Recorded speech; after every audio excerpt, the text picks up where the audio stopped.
Hello, thank you for joining us. I'm Jonathan Dunsky, author of the Adam Lapid series, and I'm joined again by Pamela Cohen, author of Hidden Heroes.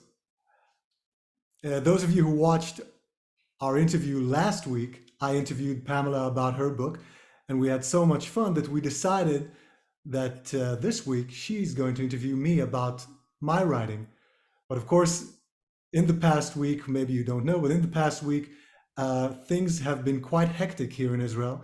There was an operation or a semi conflict or a short conflict between the IDF, between Israel and Islamic Jihad in Gaza.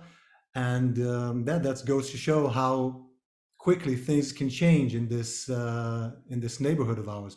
How did your week pass, Pamela? Well, in Jerusalem, it was rather quiet, although I heard two rockets hit across from where my grandchildren are in Hmm. summer camp in Shoresh near Beit Meir. Okay. Um, and one rocket hit Kfar Mayamon in the south where my nephew's parents live. But here in Jerusalem, I didn't hear Iron Dome. I didn't hear the sirens. Where I live as well, we were out of the out of rocket range, at least this time. But my Yeah. parents in Tel Aviv told me that they had a few sirens and they heard faraway explosions, and it's probably Iron Dome taking care of the rockets before they land and can do their damage. Um, so yeah, this I mean, in a very short, in just a few days, Israel went into shooting, a few days of shooting match with Islamic Jihad, and then all of a sudden it was over, and now things are quiet again, at least for the moment, and let's hope for a long while. Um, but other than that, how is your summer? I mean, or what would you like to ask me about Adam Lapid? Let's Okay, there we start with go. the There interview and we see go. where it takes Because us. I have to tell you, it's an absolute privilege to interview the author of the Adam Lapid series. I never in my wildest dreams would ever believe that I would have had connected with you, let alone be interviewing you and getting to know really the author who has orchestrated this series and this incredible character. So for me, as I've told you, your books capture so beautifully up the post-war independent feeling, post-war into post-Holocaust independent, the beginnings of the independence of Israel, the streets, the smells, the sounds, the ersatz coffee, the coffee houses, the during the rationing and the black market and the feeling on the streets. What research did you ever do to create such atmosphere? I mean, it's almost like thick. You could almost like bite it. I told you when I was reading it, I was actually found myself Googling the street corners to see if I could just see anywhere it was, even though I know that from the 50s, it has looked, completely different. Well, I do. I use various resources, and some of them are just pictures. I try to find photographs from that time to see how places and streets looked.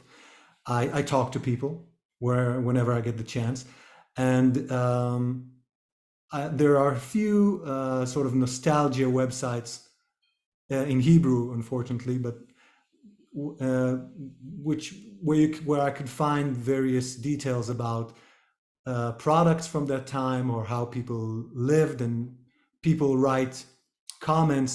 You know, we lived in this neighborhood and it was like that. So I try to insert into the stories these nuggets of authenticity.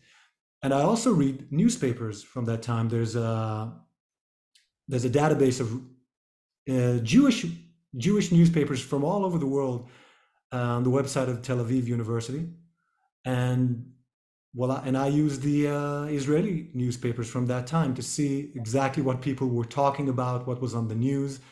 Um, you can see, you can get very granular which movies were playing in which theater. Um, and I always have to remind myself, to stop before I go too deep into the rabbit hole, because I'm supposed to tell a story, not to chronicle a time. I'm not a historian, but I try to get things as real as I can. And I and one of the primary sources of information I get is are my parents, who both were children at Tel Aviv during the 1950s. So I actually learned more about their childhood because I'm writing about Adam Lapid than I ever would have otherwise. But your books have a hauntingly noir, like a film noir Mhm. feel to them. I mean, it's the word you used was granular, and that's what they feel like. They feel like I'm seeing. They're almost visual. Did you see any films that you did any of the films influence your writing? I have Because absolutely no idea why I write the way I do. I just I did not I did not study one particular method, or I don't follow any method. Um, I just write the way I write, and I write a bit more detail than some other authors, um, but still I leave a lot to the imagination. But I think that my my desire as an author is to get the reader immersed in the, not just in the plot, but in the setting as well, because I think that in the Adam Lapid novels the setting is almost a character in and of itself. sure. It influences everything. And but again, this wasn't a conscious decision. This was something that I just started, and I found myself continuing to do. And at times I sort of, at times I'll have doubts about particular descriptions, particular moments in which I'll have to decide whether to go a bit more into detail or to cut back. But I just go by the way it feels, and and hope for the best. Wow. I mean, because you do a brilliant job in capturing the senses. You engage all the senses, even though you're reading, which is really remarkable, I think, in any kind of historical fiction. And you do it so beautifully. So the past, as we're talking about, plays a starring role, as you just said, Yeah. in the Adam Lapid series. And your character is really haunted what happened to his family during the Holocaust. And the past seems to lurk around him everywhere. And while I was reading, I was wondering if your own experience of your family, or what connection you had to the Holocaust and to Auschwitz Birkenwald, which played such a major, background in two of your books. Mhm. I have no one in my immediate family who was in Auschwitz. Both my maternal and paternal grandparents were out of Europe by the time World War II commenced. So I have no particular personal Personal. connection, and I admit that I did not have an overriding interest in in the subject matter. But in general, I think that Jews are haunted by their pasts as a collective, and I think that um, in Israel, maybe even more so than in the diaspora, but I may be wrong about that. But I do know that, for instance, even people whose families entirely, let's say Mizrahi Jews, who came from, let's say, Yemen, whose family had no connection whatsoever to the Holocaust, they still feel connected to that trauma, because we are all brothers and sisters living in the same country and belonging to the same nation. So I think that we're all deeply connected to our past that goes back millennia, and it's riven with trauma. And I think that trauma influences us as individuals and as a people. And I think the past is, I mean, when you talk about especially I think Jews who came to Israel soon after World War II. I think the past played an immense role in who they were and how they thought, and in the way they educated their children, in just the persons that they became. And I thought that Adam Lapid, if he suffered such a trauma, it would have to leave certain marks on him, and that's the way I created him. It's really remarkable because your descriptions are as vivid as any of those that I've read that are not fiction. I get that a lot. Yeah. Oh my gosh. So while we're talking about Adam as a survivor, it seems like for him, happiness and joy seems to be absolutely out of the question for Adam Lapid. It almost seems that it's an impossibility. Even his closest relationships, his own, army buddies, and his occasional mistress, all his relationships seem tortured and complex and haunted by the past. And it seems so Jonathan. It seems so much unlike you. I mean, you're someone who's so clearly filled with joy and life and enthusiasm and humor and if I have to say, love for your family, your country, your people, everything. You're always laughing and smiling. So you've got this character that is so tortured. Where does that come from inside you? Well, I think that well, I don't know if it comes from within me, though I think that the ability to feel guilty or maybe too guilty is something that I know about myself. I'm often very critical about myself.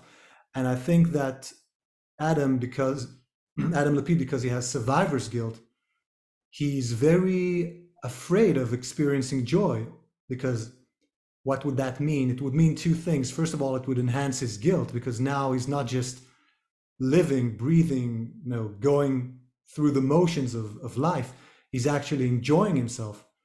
So, and that would undoubtedly raise the guilt that he's feeling for having, as he believes, having failed to protect his family. And also because once you go on with your life, you leave what you lost behind. And Adam Lapid doesn't. He's fearful of leaving his wife and his dead daughters and his sisters and his mother and all that he's lost behind him, because he knows that once when you start afresh, you leave. You have to let go of certain of the things that were before. You can't really, let's say, fall into romance without leaving a certain part of the woman you loved behind. You can't have a new family without thinking of the one you lost. That's the way I view it. That's the way I think that he views it.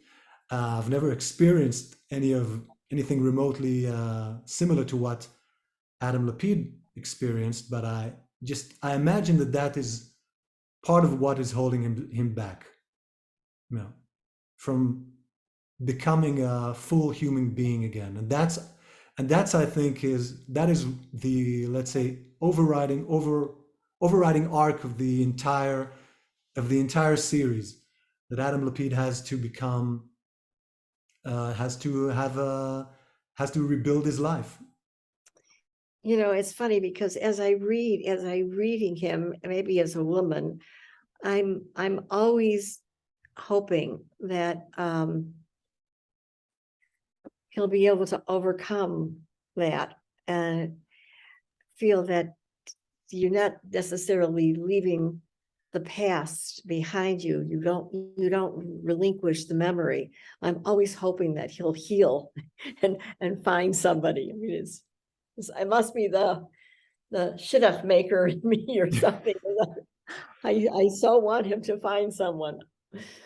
Well, I get that. you're not the only one who's expressed that sort of desire for Adam.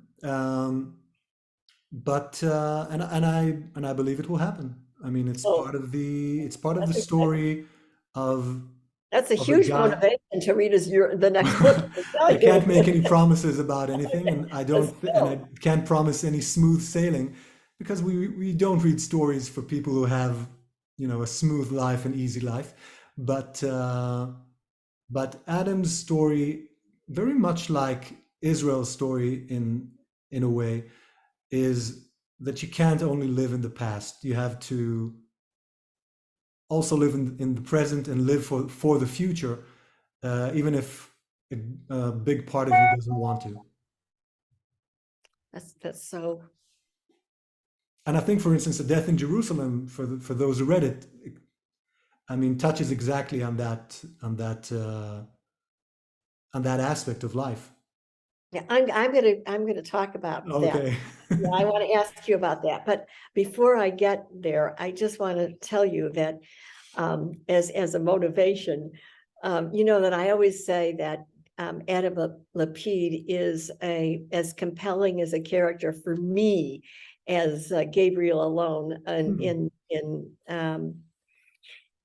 in Daniel Silva's books. But I I just, as an aside, while we're talking about it, that Gabriel alone, who lost his wife in a terrorist attack, me married and has a wonderful family. So there's motivation for me to hope that Daniel will also do the same thing.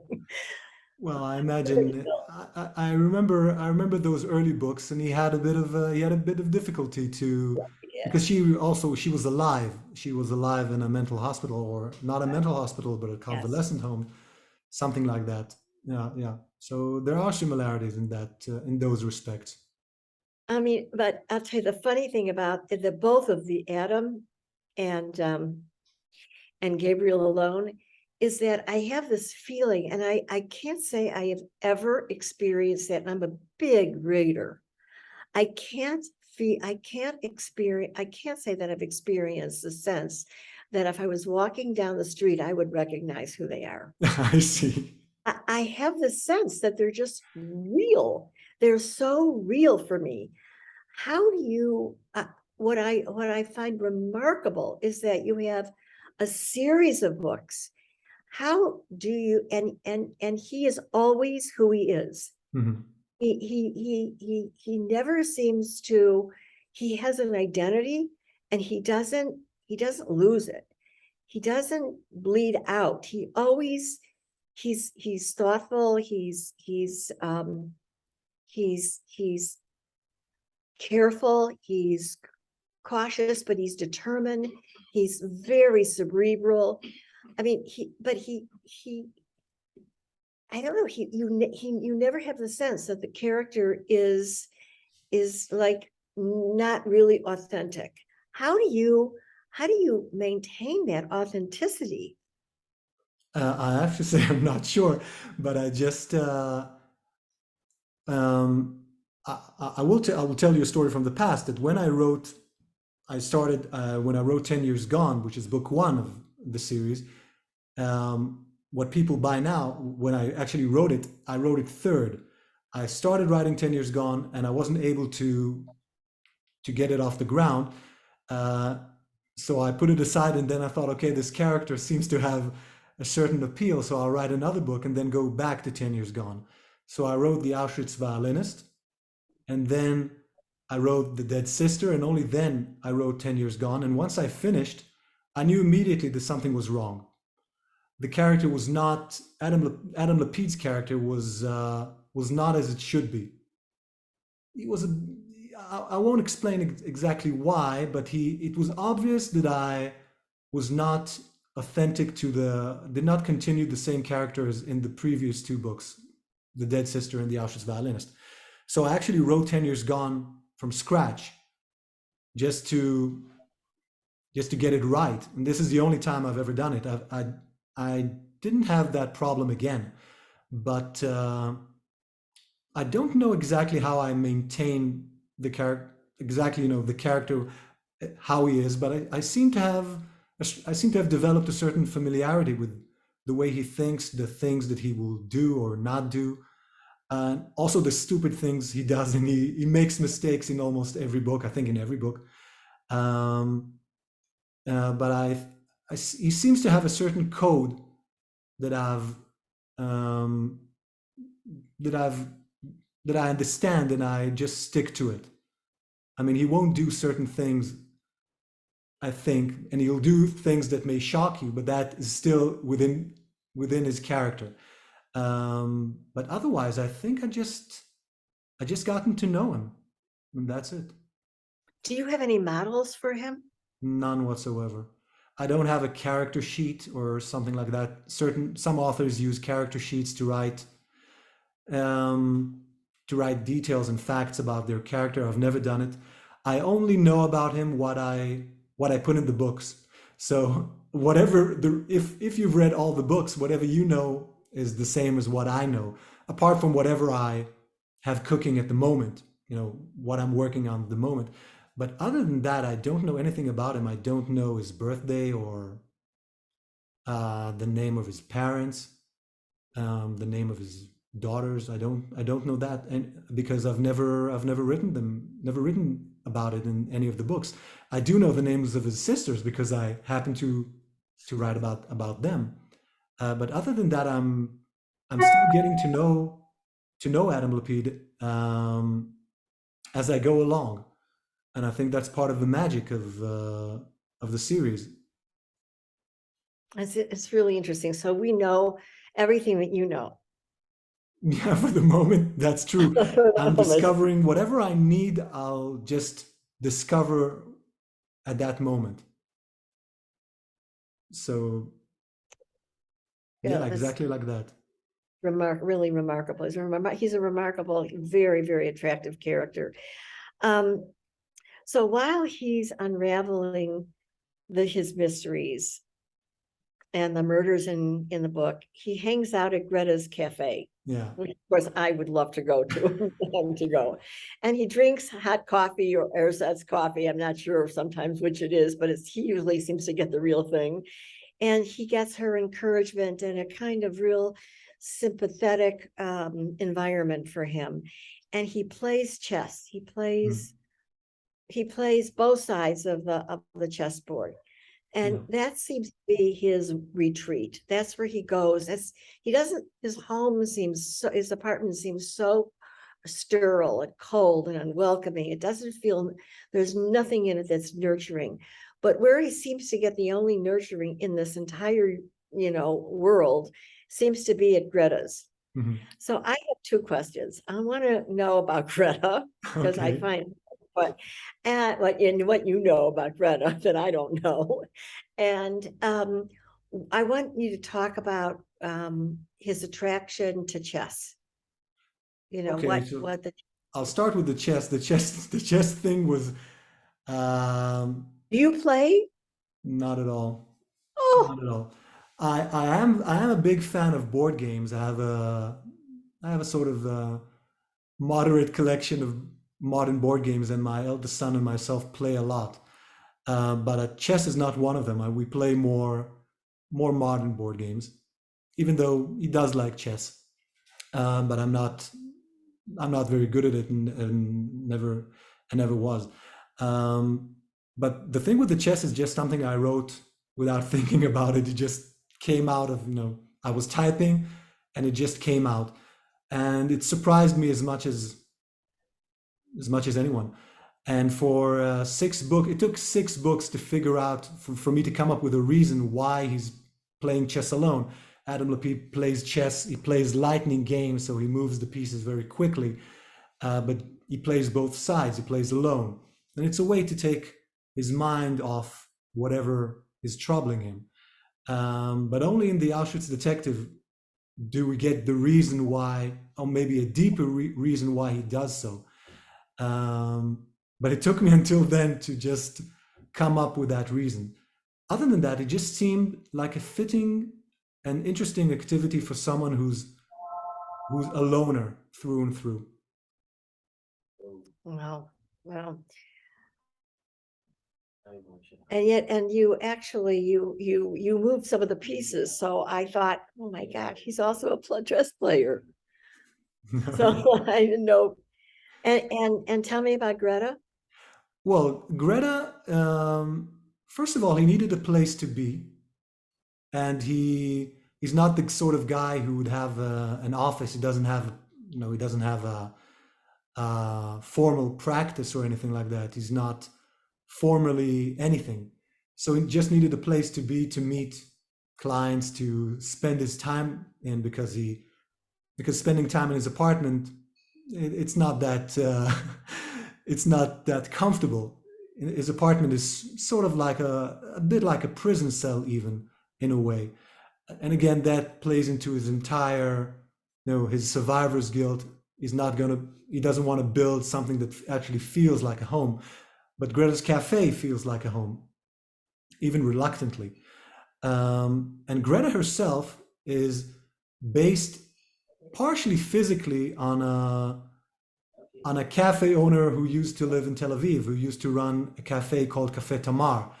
And she was like one of the well-known characters of Tel Aviv. She ran that cafe, I think, for about 60 years, maybe even more, maybe even 70, and only stopped doing it when she was 96. And I imagine that she didn't have enough energy yet. And the cafe, people used to come to that cafe because of her.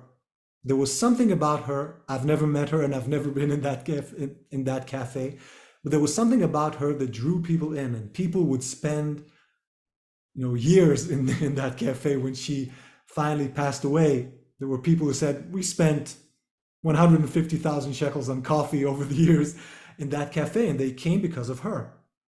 And when I knew her, when I would see her pictures in the newspapers, she was already an elderly woman, and she was sort of a big woman with curls, and of course she was wrinkled because she was old. And so Greta, and sort of is a physically, she's a big woman with salt and pepper curls, and she's already wrinkled, even though she's younger than that woman, Sarah Stern, I believe her name was when I became familiar with her. But I sort of kept her in the back of my mind, a woman who is her cafe. And I thought that is Greta. I mean, people come to Greta's Cafe not because of it's fancy or anything like that. They come to her cafe because of who she is. And that's why Adam Lapid goes there. And she's a special person. She's a special person. I did not plan for her to be such a big part of the series, but now she's the favorite side character in the series, that's for sure. Yeah, I became very attached to her also. I'm too. Yeah, I couldn't help it. That's why I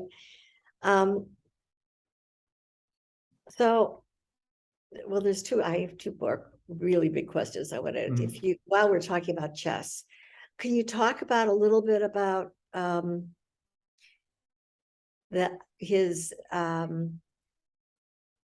the origins of his chess and the character that taught him and in how he learned to play chess in Auschwitz and what this person meant to him. I mean, that seems to be it feels like he carried this with him, this whole experience. It was like a tie. Yeah, without giving too much away for the sake of people who haven't read the Auschwitz Detective yet. What I did in the Auschwitz Detective is that Adam Lapid has a very close friend there called Vilmos, who's also an Hungarian Jew, and Vilmos is brilliant, and Vilmos has photographic memory, so he likes to play chess. He's very good at chess. So what he and Adam Lapid do when they have a little free time, and they of course did not have much free time in Auschwitz as prisoners, is they scratch a chessboard in the dirt, and they scratch the pieces in the squares, and then they play very quickly, however long they have, and if they don't finish a game or they're in the middle of the game, Vilmos will remember where the pieces were until the next time they have a little break and they can continue. And I won't say any more, but that was, it took until then to figure out why Adam Lapid plays lightning chess now on a regular basis, even after liberation and after he came to Israel. But that was something that just came to me as I was writing or as I was planning the Auschwitz Detective. I thought, okay, it's time. Maybe this will be the reason why. It seemed like a good idea, and also I thought it was a dramatic idea, something that added a bit more to the overall feel of the Auschwitz Detective, which is, I believe, the book among the books that I've written, which has the most emotional weight, among the eight books that I've written. So of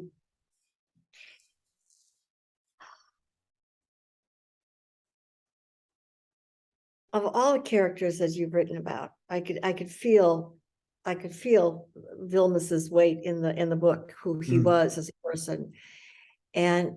But of all the characters that you've written about in all your 8 books, other than Adam and maybe Greta, is there another character that you really feel personally attached to? I'm very attached to Vilmos. I think I was something about that book and his interaction with Adam touched me in a way that no other character has ever touched me. I don't know. I'm not sure why. I also very much like Shmuel Birnbaum, the newspaper reporter, who I just is just the sort of guy I would like to meet. Vilmos is something different. Shmuel Birnbaum is not a tragic character, and Vilmos is a tragic character because the entire book is tragic in a way. And Shmuel Birnbaum is sort of like he's a bit annoying. He's a bit of choichem, as my grandmother used to say. He's a bit of a wise guy, but his interactions with Adam Lapid, the repartee, is unlike any other character with Adam. There's a sort of involuntary friendship there, in which, I don't know, they don't exactly like each other, but they seem to do like each other in many respects, and they respect each other despite themselves. And Shmuel Birnbaum, who I did not plan on having in any other book after 10 years gone. I just needed him for book 5, The Deadly Act. I just needed someone with his knowledge. And then he returned, and then returned again in Death in Jerusalem. He's a character I very much enjoy writing about. He appeared in 3 books, and I think that in all 3 books his dialogue with Adam Lapid was very interesting and entertaining, and also had a certain depth to it that I did not anticipate. I think in A Death in Jerusalem, even more than in the previous 2 books. And he seems to represent a different sort of Israeli Jew at the time than Adam Lapid, and sort of, represents a different sort of Israeli. He's not weighted by the Holocaust. He was in Israel at the time, and he has a different viewpoint on how things should be. And I just find him fascinating. So he's my favorite after Greta at the moment. And yes, and Vilmos. Vilmos, yeah, but Vilmos, of course, Vilmos only appears in the Auschwitz Detective, yeah.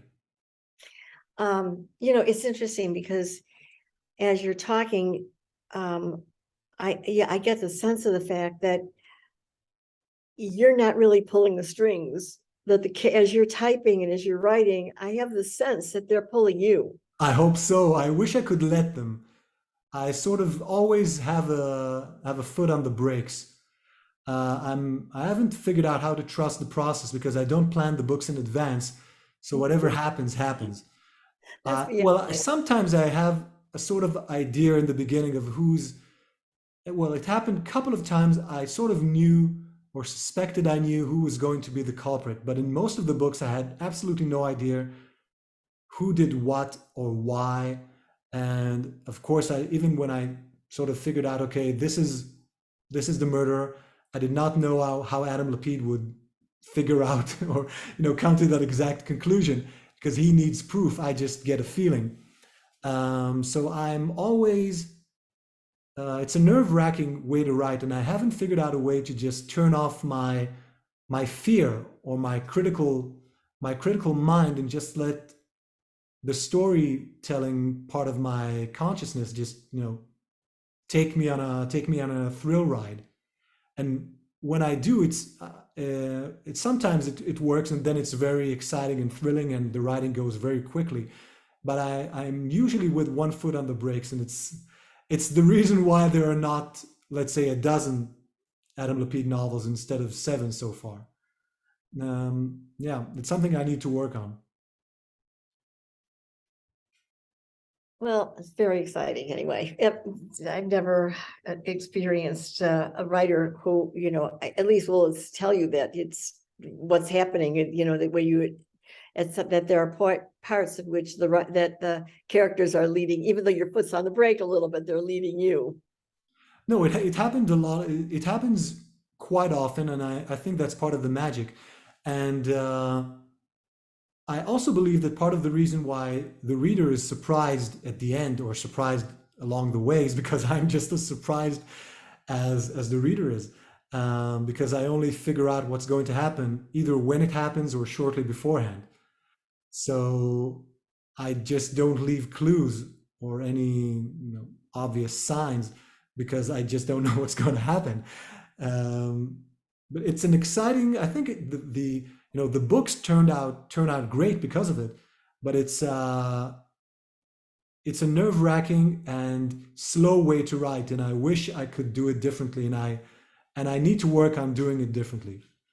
Because if you're able to plan books in advance, you can still write a thrilling book that people will be surprised. I don't think my way is the only way. I know for a fact that it's not the only way because I know people who plan everything in advance. And once you do that, your writing becomes much more easy and less anxious because okay, you know that you have the bones of the story already planned out, so there's no possibility of failure. And when I write, I always feel like there's the possibility that it won't go anywhere. And in each book I write, I always get to a point in which I tell my wife, this is going nowhere. All these words will have to be deleted and discarded. And she reminds me that I say the same thing in each book, but I still do. I haven't learned to trust the process as much as I should. I don't, all I know is that I think that your process, for me, your process is somehow in a way conveyed to the reader. So it seems like it's very authentic and it's like happening in the past, but it's happening in real time. Mhm. And that's how I think maybe it comes across, even though it's agony probably for you, it's Yeah, sometimes. thrilling for us. Yeah, sometimes it is. So now I want to talk about Death in Jerusalem, Okay. because I'm just, completely absorbed in the historical time in which you're writing, and you capture it in a way even I don't think Netflix could capture it. I mean, you're really doing, I think you do a brilliant job in recreating a historical moment of Jewish history. And what you did in Death of Jerusalem was to take the reparations issue and the conflict between Begin and those who did not, and the survivors that were against reparations at a demonstration in front of the Knesset during the talks about whether or not the government was going to accede to German reparations. And I think that's a moment in history that seems to be lost for most of us. And you captured it, as I said, in such a compellingly authentic way. And I wonder if there was any tie to anything else that had happened recently in Washington, actually. Well, there was a tie, but retrospectively, I mean, I knew I was going to write about. Well, just for the sake of our viewers who haven't read the books and don't know what we're talking about, I'll just say that in January 1952, the Israeli Parliament, the Knesset, convened at the request of the government to grant the government permission to start negotiations with Germany for Holocaust reparations. And this was just 7 years after World War II ended. And the idea of negotiating directly with Germany for anything about anything was anathema to, I believe, most Israelis at the time. Well, there was no scientific polling, but I believe the majority was against it just viscerally. At the time, Israel and most Israelis boycotted Germany and all German products. When you went to get your passport, Israeli passports were not valid for Germany. It was written in the passport that the passport was not for Germany. If you wanted to travel to Germany, you had to get special permission. You had to ask for it specifically. So that was the background. And on January 7th, 1952, when the Knesset convened to discuss the matter, there was a huge demonstration in Jerusalem, just outside the Knesset, close to the Knesset. And Menachem Begin gave a speech that was just about a declaration of war against the government. And once the speech ended, the crowds marched on the Knesset and tried to force their way in. And there was a street battle between Jewish cops and Jewish protesters just outside the Knesset walls. And I knew that, so this, and of course you're talking about, it's reminiscent of what happened on January 6th in 2021 in Washington. But I knew I was going to write about that event at least 2 years beforehand, because it was a seminal event in early Israeli history, and it had to do with the Holocaust. So I knew that Adam Lapid would be emotionally involved in that. And I knew it would be a dramatic moment for him. So this was something that I knew before I even started writing The Auschwitz Detective, and maybe even when I wrote The Deadly Act, I knew this was coming. And I wrote chapter 1 in which I describe the demonstration and the street battle outside the Knesset. I wrote that a couple of months before January 6th. And when January 6th came along and footage started pouring on the internet from what happened there, no one was more shocked than I was. I don't think that anyone, even in the United States, was as shocked as I was, because I was watching history repeat itself. And I'm watching this and I'm thinking, okay, every moment now, people in Israel will start talking about this. How reminiscent it is of what happened in Jerusalem 69 years beforehand. And hardly anyone did. I don't think I even saw a single article about it, but maybe there were. And what's amazing about that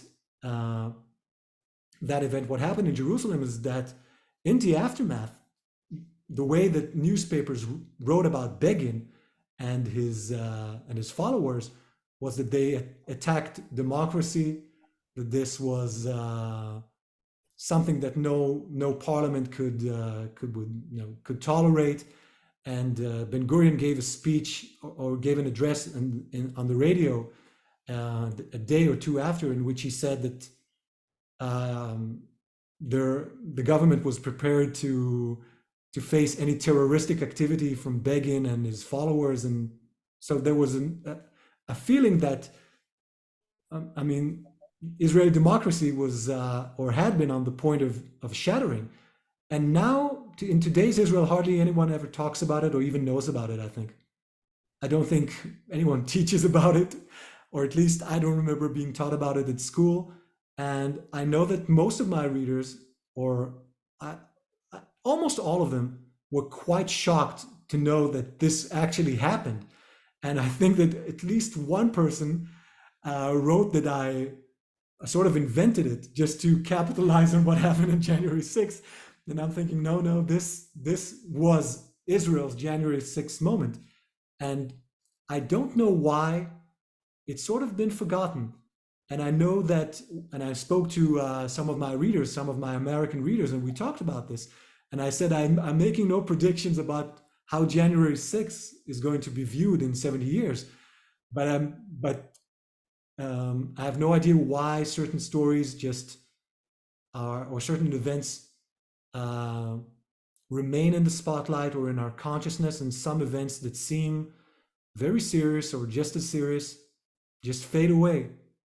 And what's interesting is Begin, who instigated that attack on the Knesset, became prime minister, won a Nobel Peace Prize, and is viewed today in Israel as a champion of democracy, because he was a champion of democracy, regardless of what he did and the way he spoke back then. So it's interesting to see how things can, have layers, and things are gray in a lot of times. And again, I'm making no predictions about anything, but that's the way it happened. Wow. And the interesting thing is, for me, was that I was seeing the event through the eyes of Adam. Yeah. And through all the survivors, and how resentful and bitter they must have felt. Especially the people who, came from Nazi-occupied Europe. And what a betrayal it must have felt like for them. And so, I think for a lot of your readers, they looked at it. You look at it one way today, and it was I think it might have looked a lot different when it happened. I think that people first of all, there's the passage of time, 7 years compared to now almost 80 years. And of course, most of us did not experience that. And back then, there were a lot of people who experienced that, or who had immediate family who died at the hands of the Nazis. And we're talking about people who were some of them were completely alone, who lost everything and everybody, or almost everything and everybody in their life, almost everyone in their lives. And they believed that Israel could not morally engage with Germany in any shape or form. And some of them also believed that, or feared that, Germany will rise again, just as it did after the First World War. There was real fear back then, and now it seems outlandish, but why, what, it made certain sense back then, that they saw the way the Allies were treating at least West Germany. They were starting to rearm it. They wanted it to be a bulwark against communism, so they had to build up Germany as its economy and its army, and also to bring it back into the fold of nations, into being an honorable nation.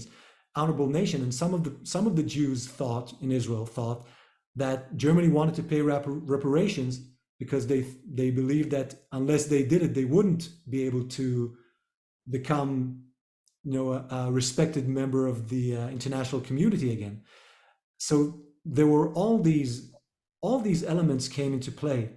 But I think mostly it was about just the visceral disgust with the possibility that we're going to put any sort of monetary value on.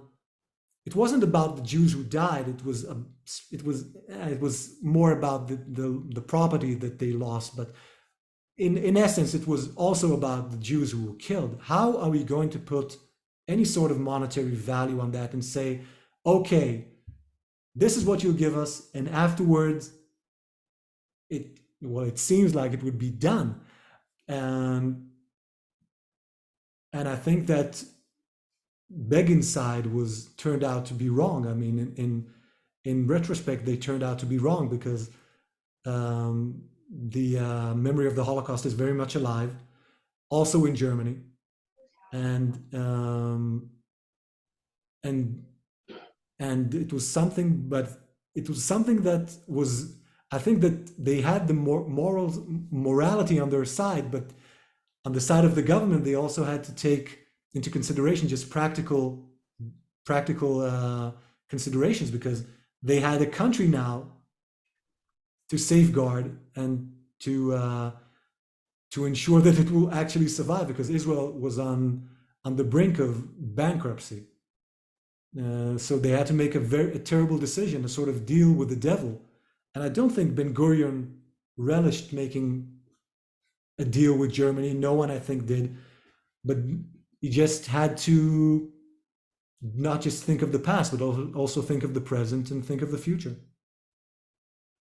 You know, I have to say that this is I think this is an extremely important book because of the fact what you said, that people do not know what happened during this period and what this event was.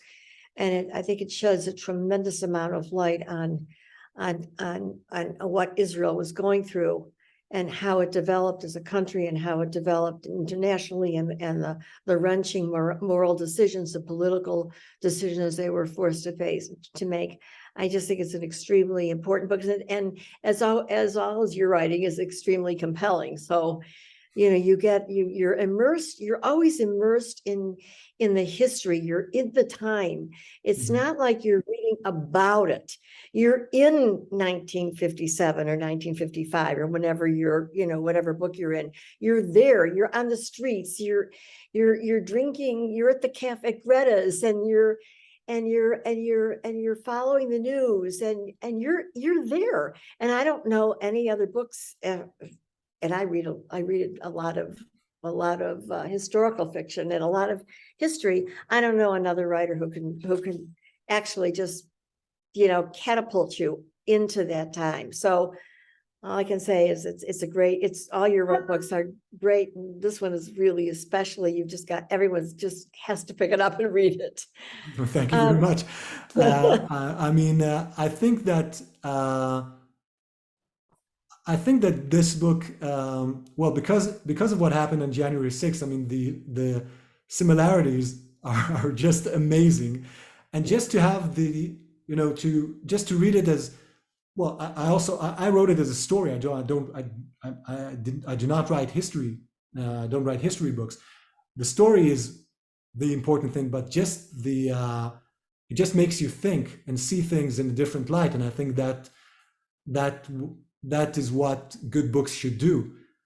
And I think that I know a lot of my readers, I mean, when they read it and they have very strong opinions about what happened on January 6th, but now they also discover things about Menachem Begin, who many of them admire. And it's okay, so now,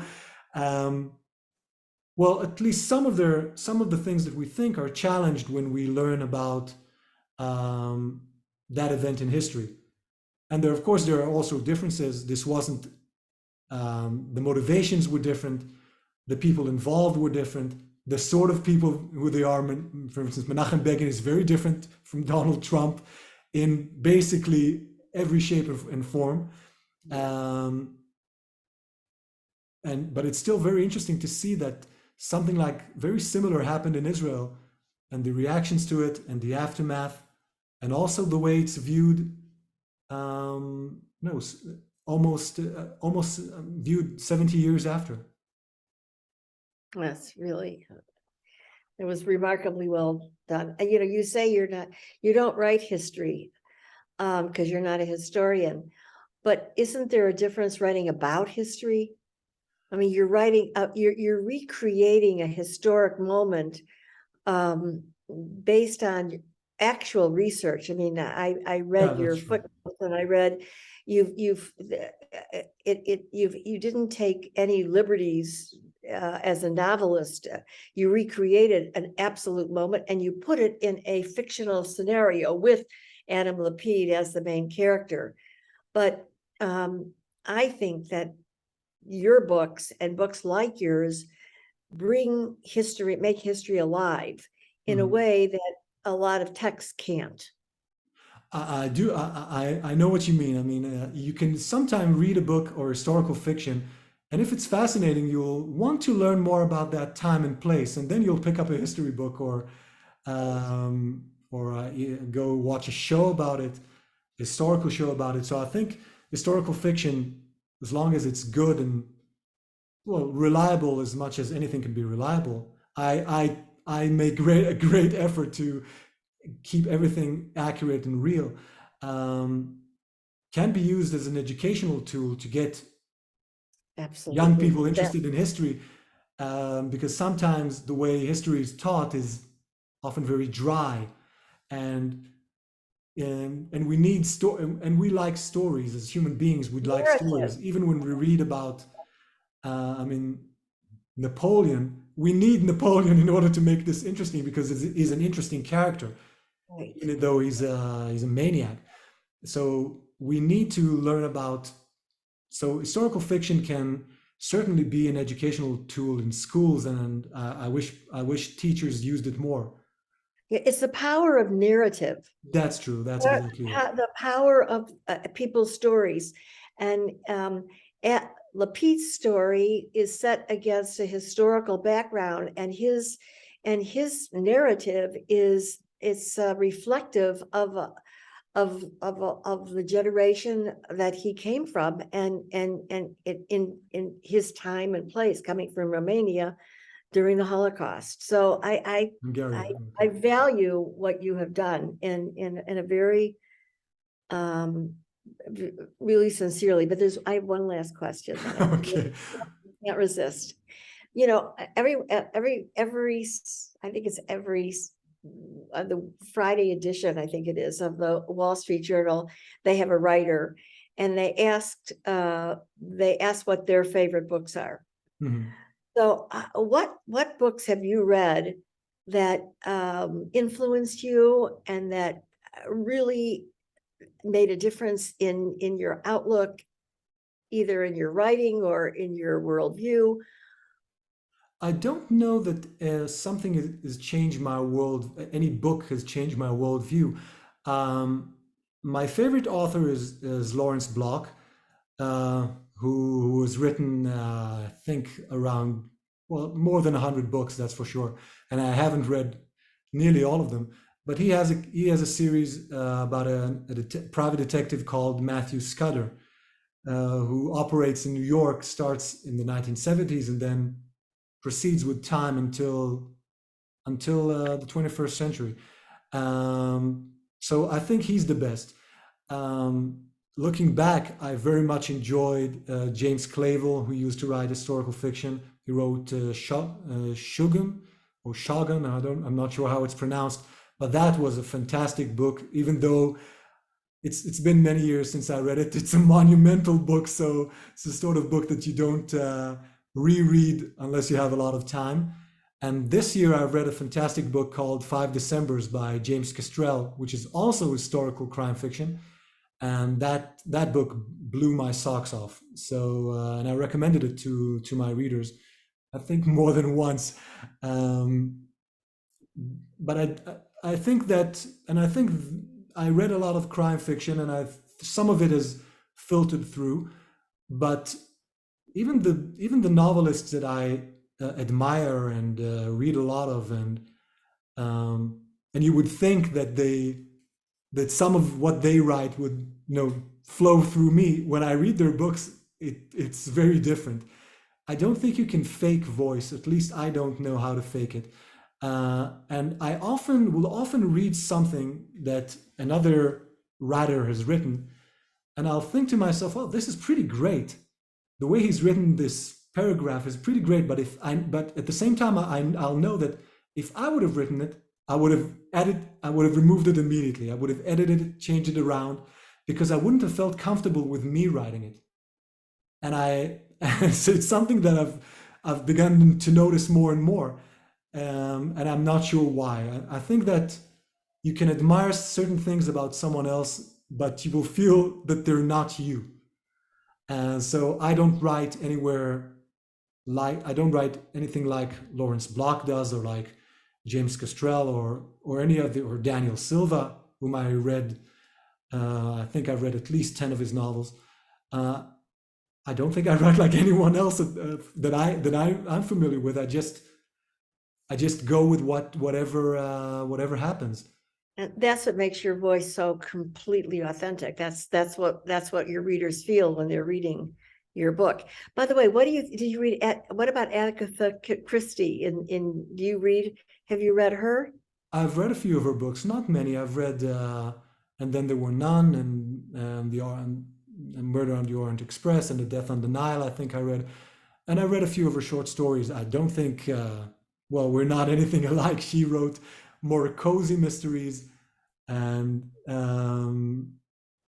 sort of less grim and gritty than I am. Right, But I right. admire her very much because she was a fantastic storyteller, Yeah, and her characters live on. yeah. Yeah. As yours. I I mean, hope so. I'm just getting started, so we'll see what happens. and you should have really much success in what you do, because you do have an authentic voice. And there's so, as I said, I do a lot of reading, and I talk to people who do a lot of reading, and we'll go back and forth and ask if you've read something, and you can go back and you can say, yes, I read that. I read that, but gee, now what was that about? I And get that a lot, yeah. when you read Jonathan Dunsky, you don't say that. Okay, thank you very much. I mean, I know that a lot of my readers reread the books several times, and as someone who very rarely rereads books, um, I'm astounded by that. I know for a fact that there are people who've reread the series three, four times, and they always seem to find something new and rewarding about the experience, which makes me feel very good, I have to admit. And of course, but some of the, let's say, the pleasure or the benefits of writing these books is that I get to meet people like you. We would have never met if I hadn't written about Adam Lapid. And I've met, at least online, I haven't met many, or at least almost no reader face to face, both because I live in Israel and most of my readers live abroad, and also because of COVID. But I've met distant relatives who just found me and said, we had a Dunsky in our in our tree, in our past, a grandfather or a a great uncle, something like that. So we discover each other. So it's a lot of fun, and I know people who've traveled to Israel and went on tours of Tel Aviv. They did tours of Tel Aviv with the books. Let's go and see this place or that place because Adam Lapid walked on that street, or this is the block where Greta Cafe is supposed to be. And I'm sorry to say that Greta Cafe is fictional, but that's the way life goes. Yeah, everyone wants to be there, even I, and I don't like coffee. So, but I would make an exception for Greta's. I would too. I Yeah, would haunt it. I could see if I would spend so many hours there. yeah. Well, I wish you just a lot of success in your writing, and that I hope that the books that will really be generating a lot of interest among the English speaking world, because they're really outstanding. I hope so. I mean, I'm keeping my fingers crossed, except when I'm typing. So thank you very much for This was for fun. I've interviewing never me. done this It's before. been a pleasure. I always, I've been doing Zoom talks over the past year with various book clubs, and I always learn something new about my work from the questions and from feedback, and certain things that even surprise me. And I think that a lot of the writing happens subconsciously, and sometimes people will have a certain insight into the stories and the characters that I was not aware of, but somewhere I put in. So it's always a pleasure to talk about to talk with readers, and especially with you, because I admire you and your life's work very much. And people who haven't watched our interview from last week, you'll find a link in the description below, and go watch that. Um, but I think that I think that it's time to say goodbye, and I hope we'll next time we'll meet, we'll be face to face and in I person. hope so. And so thank you all for watching, If you haven't had a chance, please subscribe to the channel so you'll get notified when I upload new videos. And until next time, I'm Jonathan Dunsky, and this has been the lovely Pamela Cohen. And until next time, thank you for watching.